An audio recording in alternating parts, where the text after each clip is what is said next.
अपना ध्यान उन्हीं चीजों को कंट्रोल करने में और सुधारने में लगाएं जिनको आप कर सकते हैं, परिवर्तन कर सकते हैं, या जो चीज आपके कंट्रोल में है उनमें अपनी एनर्जी ना वेस्ट करें जो आपके नियंत्रण से बाहर है।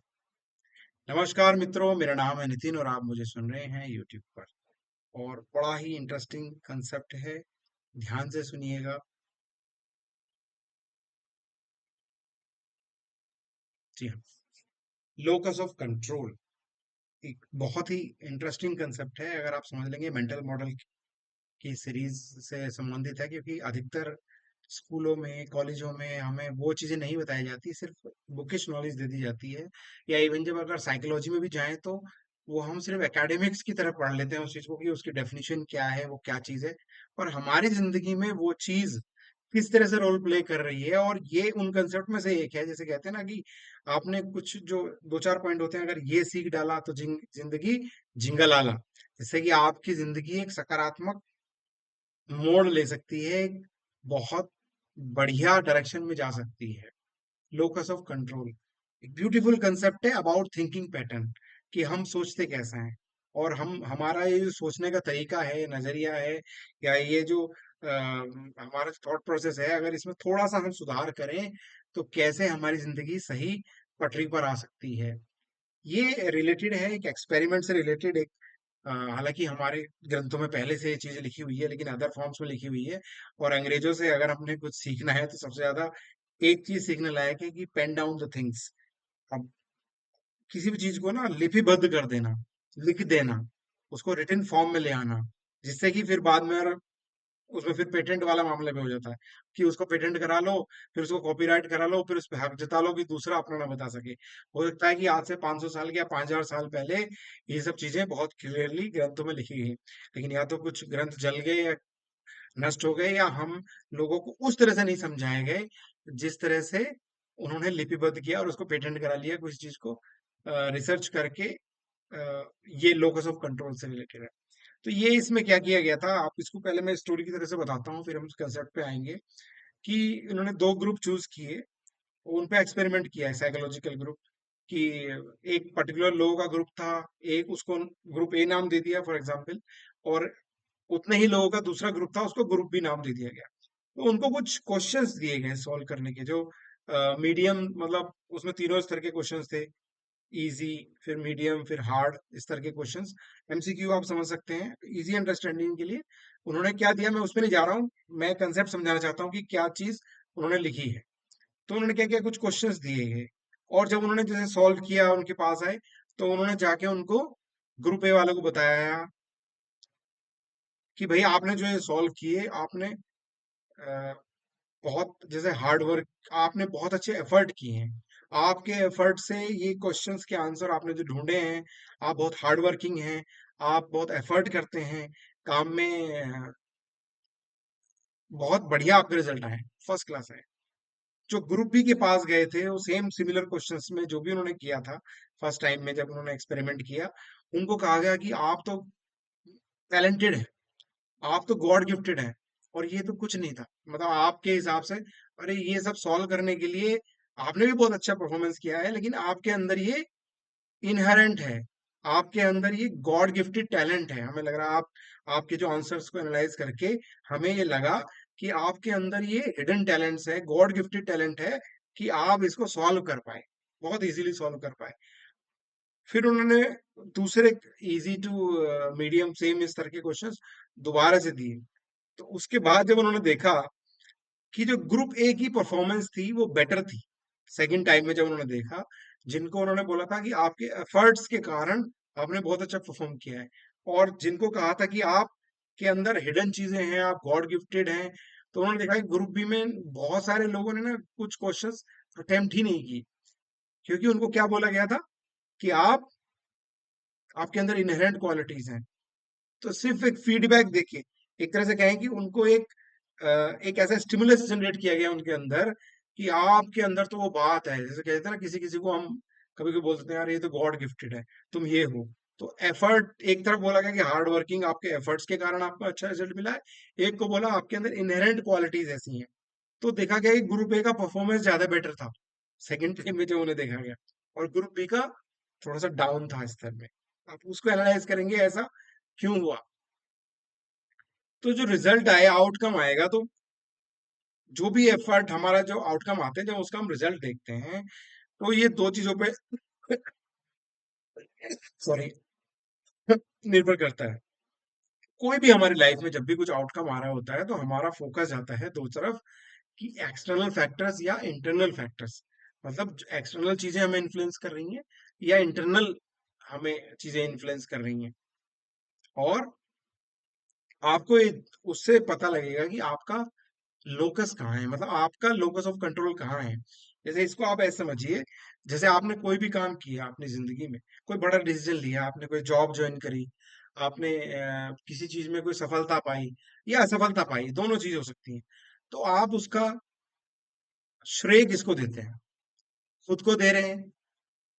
जो भी कुछ गलत हो रहा है तो उसका श्रेय क्या आप खुद को देते हैं, या उसका ब्लेम बाहर वाले लोगों पर डालते हैं?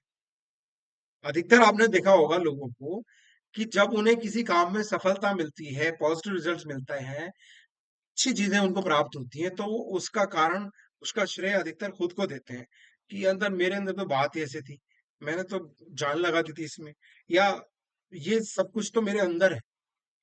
लेकिन जब उल्टा रिजल्ट आए, जब खराब रिजल्ट आ जाए, तो वो ब्लेम कर देंगे, मौसम खराब था, या ऐसा माहौल नहीं मिला, मुझे अच्छी पढ़ाई नहीं मिली, मुझे अच्छा स्कूल नहीं मिला, मेरे माँ बापों ने मेरी परवरिश अच्छी नहीं की, मुझे जॉब अच्छी नहीं लगी, मुझे एनवायरनमेंट अच्छा नहीं मिला, मेरी पोस्टिंग्स या जो मेरा डिपार्टमेंट ऐसा था वो अच्छा नहीं था। मतलब वहां आप एक्सटर्नल फैक्टर्स पे जाते हैं। तो जाएंगे तो जरूर आप, कि किसी चीज के लिए इंटरनल फैक्टर जिम्मेदार होंगे, किसी चीज के लिए एक्सटर्नल फैक्टर्स के लिए। तो आप सबसे ज्यादा, जब गड़बड़ होती है, तो आप किन चीजों को फैक्टर देते हैं, किन चीजों पे ज्यादा जोर देते हैं? मतलब जब अच्छा रिजल्ट आए तो किस पे आप ध्यान दे रहे हैं, और जब बुरा रिजल्ट आए तो किस पे ध्यान दे रहे हैं। ये बहुत ज्यादा आपको डिसाइड करेगा कि आपका लोकस ऑफ कंट्रोल कहाँ पर है। जैसे कोई भी रिजल्ट हुआ, तो आपका ध्यान जो है वो इंटरनल पे है क्या? मतलब कोई भी, अगर कोई काम नहीं बना आपका, आपने कहीं एफर्ट किए थे, कुछ कोशिश की थी, कोई कंपटीशन एग्जाम दिया था, कोई कोई चीज, नया प्रोजेक्ट लेके आ रहे थे, आप नया प्रोडक्ट लाना चाहते थे, कुछ एफर्ट किए आपने उस पर्टिकुलर एरिया में, लेकिन उसका रिजल्ट उस तरह से नहीं आया जैसे आना चाहिए था, तो आप उसके लिए किसको ब्लेम कर रहे हैं? कि इंटरनल को ब्लेम करते हैं, कि भाई मेरे कुछ एफर्ट्स में कमी रह गई, या एक्सटर्नल पे ले जाते हैं आप उसको, कि भाई नहीं, ये माहौल ऐसा था, कंपटीशन बहुत ज्यादा है, और इतने लोग बैठते हैं, और ये ऐसे कैसे होगा। तो मतलब आपका लोकस ऑफ कंट्रोल इंटरनल पे जाता है या एक्सटर्नल पे जाता है पॉजिटिव आउटकम में। तो अधिकतर लोगों को आपने देखा होगा कि जब भी नेगेटिव इफेक्ट आते हैं, तो दे ब्लेम एक्सटर्नल फैक्टर्स। और यही इस बात की है, कुंजी है, कि आपका लोकस ऑफ कंट्रोल कहाँ पर है, आप अपनी जिंदगी को नियंत्रण कहाँ से कर रहे हैं। इसीलिए कहते हैं ना कि आप, सब चीजों को तो आप नियंत्रण नहीं कर सकते। कुछ जो फैक्टर्स हैं, जो एक्सटर्नल फैक्टर्स हैं, आप उनको बदल नहीं सकते। मौसम को आप बदल नहीं सकते आसानी से। आप ये कह सकते हैं कि आप किसी रूम में चले गए, एयर कंडीशन रूम में बैठ गए, बाहर का माहौल नहीं बदल सकते आप। उसी तरह से एक्सटर्नल फैक्टर्स हैं, कि भाई इतने सारे जो लोग एग्जाम दे रहे हैं, कंपटीशन बाहर बढ़ गया है, इकोनॉमी सफर कर रही है, ट्रैफिक अगर है तो भाई ट्रैफिक बहुत गंदा हो रहा है यहाँ पे, यार मैं तो उड़ा के ले जाता है, यार सरकार कुछ नहीं कर रही है, ये माहौल बड़ा खराब हो रखा है, पेरेंट्स ने आजकल रायता हो रखा है। मतलब समहाउ पूरा फोकस जो है, ये एक्सटर्नल फैक्टर्स अगर ठीक हो जाए तो मैं ठीक हो जाऊंगा, अगर ये एक्सटर्नल फैक्टर्स ठीक हो जाए तो मैं ठीक हो जाऊंगा। तो people's choices, people's behaviour, people's actions, उन पे आप ज्यादा ध्यान ले जाते हैं, कि यार वो लोग बदल जाएं तो वो चीजें ठीक हो जाएंगी, ना कि अपने थॉट प्रोसेस पर। इंटरनल फैक्टर्स कौन से हो सकते हैं? आपका थॉट पैटर्न्स, आपके एक्शंस, आप, तो यहां से आएगा सेल्फ मोटिवेशन, कि आपको जिंदगी में अगर 10 साल 20 साल पहले आप कुछ करना चाह रहे थे और वो नहीं किया, तो आप उसका ब्लेम किसी दूसरे पर डाल रहे हैं क्या? अपने पेरेंट्स पर, अपने टीचर पर, एनवायरनमेंट पर, जॉब पर, या इकोनॉमी पर, गवर्नमेंट पर, या आप देख रहे हैं कि उसी समय में देखा हो कुछ लोग अच्छा कर गए, क्योंकि उनका लोकस ऑफ कंट्रोल इंटरनल पे था। They were channelising their thought process, their actions, क्योंकि असली रिजल्ट्स वहां से आएंगे। जिसका locus of control internal factors पे है, क्योंकि this is the only factors which are in your control. क्यों होना चाहिए यार, समझ रहे हैं आप? अब वो एकेडमिक्स के लिए मैंने स्पेशली स्लाइड यही बनाई। बहुत से लोग बोलते हैं सर आपने समझाया तो, लेकिन कभी कभी हमें एग्जाम में आ जाए तो हम क्या लिखें। कुछ लोग फीडबैक मुझे दे रहे थे कि भाई आपने बताया तो, लेकिन वो सही से अगर कंसेप्ट समझ में नहीं आया, क्योंकि एग्जाम में आ सकता, बहुत सी चीजें आ जाती है लोकस ऑफ कंट्रोल। हालांकि मेन इसका मकसद एग्जाम ओरिएंटेशन नहीं है।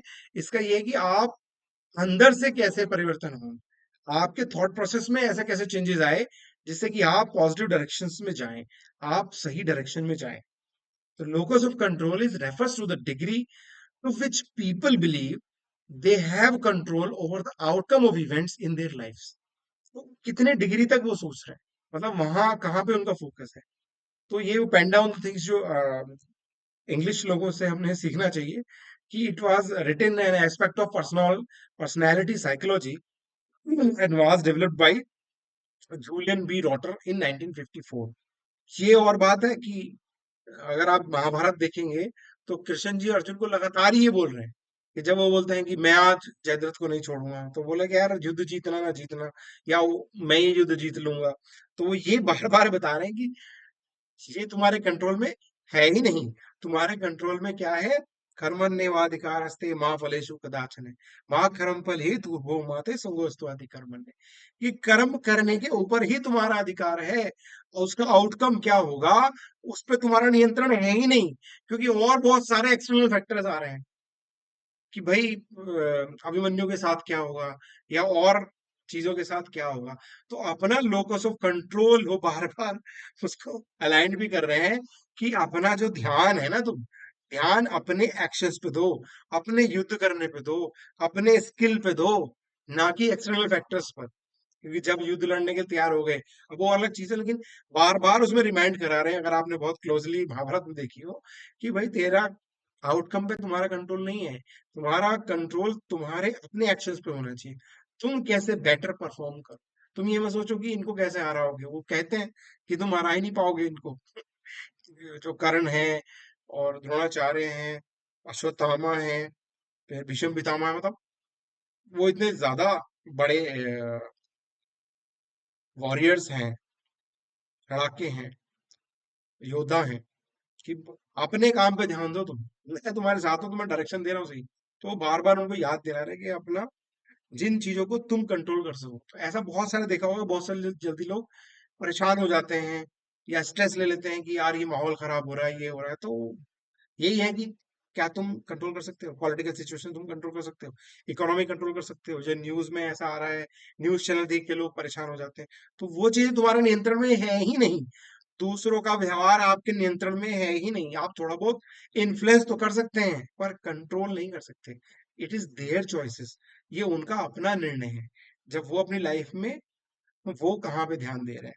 तो it was pen down by Julian B Rotter in 1954। तो ये बताना भी जरूरी है। बहुत से लोग बोलते हैं सर ये कंसेप्ट तो था पर हमें याद नहीं रहता, तो मैं बोला किसी को अगर नोट डाउन करने होते हैं, तो छात्र हमारे ऐसे बता देते हैं, स्टूडेंट जिज्ञासु टाइप। तो भाई उनके लिए है कि, और ये दो तरह का हो सकता है, इंटरनल, यानी कि individual believe that their own abilities and actions greatly influence what happens to them. उनका फोकस रहता है वहां पर इंटरनल, की उनकी अपनी एबिलिटीज पर, अपनी एक्शंस पर, कि वो इन्फ्लुएंस कर रहे हैं जो भी उन्हें आउटकम आ रहा है, तो वहां पे वो चेंजेस लाएं। तो ये जो जैसे कहते हैं ना कि अगर जो रिजल्ट अगर हमारे हिसाब से नहीं आया, तो इसका मतलब जरूर एफर्ट्स में कुछ ना कुछ कमी रह गई। तो वहां से एक्शंस को हम ठीक करेंगे, तो वो कॉन्सिक्वेंसेस, वो आउटकम चेंज हो जाएगा, क्योंकि there will be action, there will be consequences. Similarly अगर हम एक्सटर्नल फैक्टर्स पे जाते हैं, तो individual believe that external forces beyond their influence determine the outcome of events. कि जो एक्सटर्नल फोर्सेस थी, माहौल ऐसा था, लक है, कुछ लोग तो ग्रह नक्षत्र। अब कुछ लोग बोले सर आप भी तो बिलीव करते हो इसमें, हाँ बिलीव करता हूँ। Ultimately you have to make the changes, they will make the scenario, they will make the situations, पर कर्म तो आपको ही करना पड़ेगा, अपने थॉट प्रोसेस अलाइन करके, फोकस करके। ये इंपॉर्टेंट क्यों है इसको समझना? क्यों मैंने बताया था कि अगर इसको समझ डाला तो लाइफ हो सकती है झिंगा लाला। क्योंकि इंटरनल चीज वही है जो आपके कंट्रोल में है। अगर आपने इसको बदल लिया तो आप सडनली लोगों को ब्लेम करना बंद कर देंगे। आप अननेसेसरी चीजों पर ध्यान हटा लेंगे कि भाई वो चीजें मुझे इन्फ्लुएंस कर रही हैं, वो चीजें मुझे परेशान कर रही हैं, या उसकी वजह से ऐसा हुआ। आप सडनली आपका फोकस वहां पे आएगा, और जहां पे आप फोकस ले जाएंगे, इसको उन्होंने कहा जो लोकस ऑफ कंट्रोल, तो जैसे ही आप जाएंगे कि वहां पे चीजें बदलनी शुरू हो जाएंगी। जैसे आप अपने थॉट प्रोसेस पे, अपने एक्शंस पे ध्यान ले जाएंगे, तो वहां चीजें बदलनी शुरू हो जाएंगी। और एक्सटर्नल तो है ही बियॉन्ड योर कंट्रोल, या कभी कभी लिमिटेड कंट्रोल में होता है, जैसे वेदर है, कुछ चीजें हैं, ट्रैफिक है, भाई यहाँ से निकल गए, यहाँ से निकल गए, साइड से निकल गए। तो अपने लोकस ऑफ कंट्रोल में पहले आप बताइए आपका कहाँ पे है, और कितनी जल्दी आप अपने लोकस ऑफ कंट्रोल को इंटरनल पे ला रहे हैं, जिससे कि आपकी जिंदगी सही पटरी पे आ जाए। तो बहुत बहुत धन्यवाद। आशा करता हूँ कि ये कंसेप्ट आपको बहुत पसंद आया होगा। Locus of control, where is your locus of control? नमस्कार।